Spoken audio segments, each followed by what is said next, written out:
ये तो सभी को पता है और पता होने भी चाहिए और पता था भी। सब इस बात से अनभिज्ञ नहीं बल्कि इसके महत्व को समझते हैं। और मैं बात कर रहा हूँ तात्कालिक लाभ और दीर्घकालिक लाभ। और तात्कालिक नुकसान और दीर्घकालिक नुकसान, ये जो दो शब्द हैं ना, और दो शब्द के साथ जो ये नुकसान और फ़ायदा, नफ़ा और नुकसान, हानि, ये जुड़े हुए हैं, इनका बहुत महत्व है। मित्रों, एक बार फिर दूर देश से विश्लेषण में आपका अभिनंदन।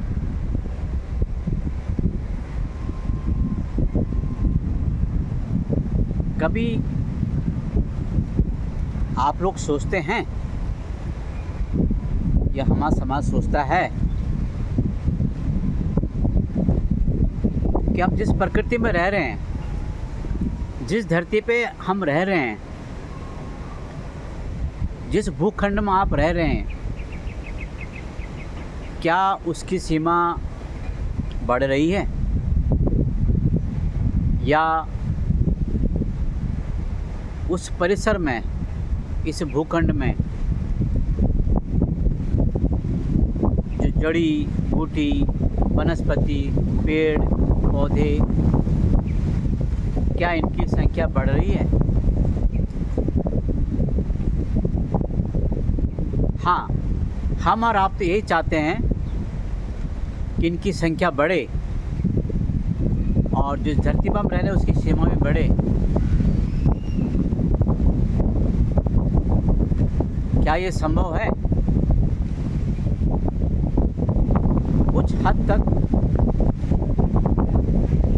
पेड़ पौधे हम बढ़ा सकते हैं, लेकिन जो हिस्सा धरती का हमारे लिए बनाया गया, जो हमारे देश के लिए, ये तो बढ़ने सरा नहीं। तो अब क्या होगा? हम लोगों की जनसंख्या बढ़ रही है, हमारा समाज का रूप बहुत विशाल हो रहा है। जहाँ एक है एक की जगह दो, दो की जगह चार, चार की जगह आठ, आठ की जगह 12, इस प्रकार से मल्टीपल होते जा रहे हैं, लेकिन जगह तो उतनी ही है। तो हो क्या रहा है? हम एक दूसरे से परस्पर लड़ रहे हैं, झगड़ रहे हैं, द्वंद्व हो रहा है, प्रतिद्वंद्व हो रहा है, घर्षण की स्थिति आ गई है और नुकसान हम सबको हो रहा है। क्या हम इन सब चीज़ से बच सकते हैं? बच सकते हैं अगर हम सहनशीलता रखें और थोड़ा दीर्घकालिक परिणाम के बारे में सोचें। तो हम अभी से इन सब बातों पर गौर करें। जहां आपसे और मेरे से और समाज से, देश से हो सकता है, उस पर अंकुश लगाया जाए। और आज तात्कालिक अंकुश लगाने से हमें थोड़ा दुख तो होगा, लेकिन दीर्घकालिक परिणाम हमारे आने वाली पीढ़ियों के लिए बहुत ही बढ़िया रहेंगे, वो आप समझ सकते हैं। जैसे कि मैंने कहा ना, पशु पक्षी हैं, जब पर्यावरण में पेड़ पौधे नहीं रहेंगे तो ये जायज़ बात है कि पशु पक्षी भी नहीं रहेंगे। और पशु पक्षी नहीं रहेंगे तो जो बीजारोपण जो पशु पक्षी करते हैं वो भी नहीं हो पाएगा। तो जितनी भी हरियाली हमें दिखाई दे रही है, हमारे चारों तरफ वो आने वाले सालों में वो हरियाली की जगह हमें सूखा ही दिखाई देगा। कारण एक ही है, पेड़ पौधे नहीं रहे तो उनमें जीवन यापन करने वाले पशु पक्षी भी नहीं रहे। जब पशु पक्षी भी नहीं रहे तो बीजारोपण भी नहीं हुआ। तो एक श्रृंखला बनती जाती है। और ऐसे ही तो हमारे धरती का जो स्वरूप है वो अब बिगड़ता जा रहा है। ग्लोबल वार्मिंग है, एक देश दूसरे देश के लिए आपस में परस्पर लड़ाई कर रहे हैं, युद्ध छिड़ा हुआ है। यही है, वो अपनी सीमा को बढ़ाना चाहते हैं। लेकिन कौन होगा जो अपनी सीमा को किसी और को देगा, और कौन होगा जो किसी की सीमा सीमा को अपनी सीमा में मिलाएगा? ये कई देश सोच भी रहे हैं, लेकिन ये संभव तो नहीं है ना। इसलिए मित्रों, ये वक्त आ गया है, हम अपने को कैसे इन परिस्थितियों से बाहर निकालें। और हम तो चले जाएंगे, आने वाली पीढ़ियों के लिए हम क्या देके जा रहे हैं, ये सोचने का विषय है। इस विषय में सोचना आप से मेरे से शुरू होता है, देश से शुरू होता है, समाज में जो सामाजिक कार्यकर्ता हैं, जो विज्ञान के क्षेत्र में जो वैज्ञानिक हैं, जो राजनीति के क्षेत्र में जो नेता हैं, जो धर्म के क्षेत्र में बड़े बड़े धार्मिक लोग हैं, हम सबको सोचने की आवश्यकता पड़ गई है कि हम आने वाली पीढ़ियों को क्या देके जाएंगे। नदियाँ सूखते जा रहे हैं, पानी के स्रोत कम होते जा रहे हैं, और तो और अब जो खेती लायक जो ज़मीन है वो भी कम होते जा रहा है। ये सब कुछ ऐसा हो रहा है जैसे समझिए आप, समुद्र में पानी है या तालाब में पानी है, और ऊपर से सूर्य की रोशनी उस पर पड़ती है और वो वाष्प बन के उड़ जाता है। उस समय किसी को नहीं पता चलता कि कितना वाष्प इस पानी का बना हुआ है। उसका पता तब चलता है जब उस इलाके में बारिश होती है, और उस बारिश से तब कितना लाभ होता है और कितना हानि होती है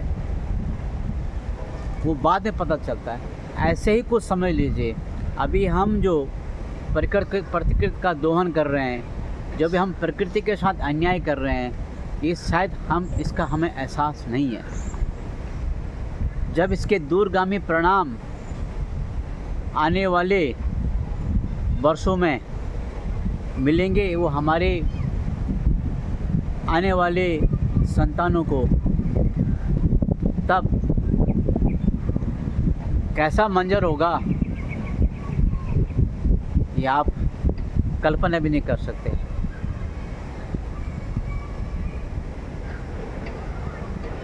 हवा, पानी,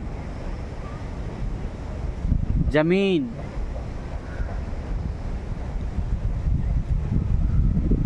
पेड़ पौधे, ये सभी इस प्रकृति के हिस्से हैं ना। और इनके बीचों बीच में कहीं भी हमारा भी स्थान है, तो हम क्यों ना इनका संरक्षण करें। और हम कर सकते, हम सक्षम हैं, लेकिन कई बार हम नहीं कर पाते, क्योंकि जहाँ पे हम खड़े हैं वो हमारे उपयुक्त जगह है और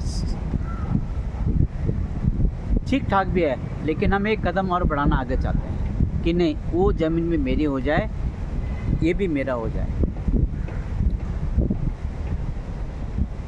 और इसके पीछे कारण एक ही है, जनसंख्या बढ़ रही है। कहाँ जाएंगे ये लोग, सब लोग? और कोई नहीं चाहता मनुष्य जीवन में कि उनका वंशज न बढ़े, उनका अपने पराए न बढ़े। सब चाहते हैं और होना भी चाहिए, परंतु इसमें कहीं न कहीं हमें अंकुश लगाना होगा ताकि हम भी सुरक्षित रहें और हमारे आने वाली पीढ़ी भी सुरक्षित रहे। इससे क्या होगा,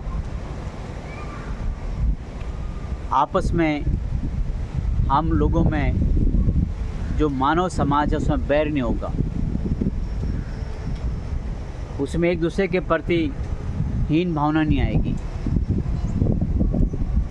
तो क्यों ना हम आज ही से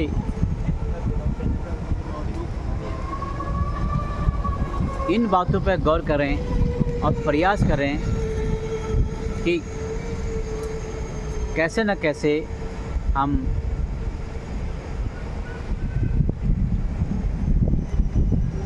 कोई न कोई एक सफल होने का एक मार्ग निकालें, ताकि जो दीर्घकालिक परिणाम हैं वो हमारे लिए, हमारे पक्ष में हो। तात्कालिक परिणाम शायद आपके लिए और मेरे लिए सुखद हो सकते हैं, लेकिन दीर्घकालिक परिणाम के बारे में कुछ सोचना पड़ेगा। मित्रों, ये प्रकृति को देख के, ये जो हवा आ रही है उस हवा की खुशबू को सूंघ के, जो ठंडा पानी पी रहे हम उसको, जल को देख के एक डर सा रहता है कि अरे आने वाले भविष्य में ये ठंडा पानी मिलेगा, ये ठंडी ठंडी हवा मिलेगी, जो अन्न हमारे हाथों में, जो अन्न हमारे थाली में परोसा जा रहा है वो हमको मिलेगा। ये सोच सोच के कभी कभी मन विचलित हो जाता है, मन भ्रमित हो जाता है।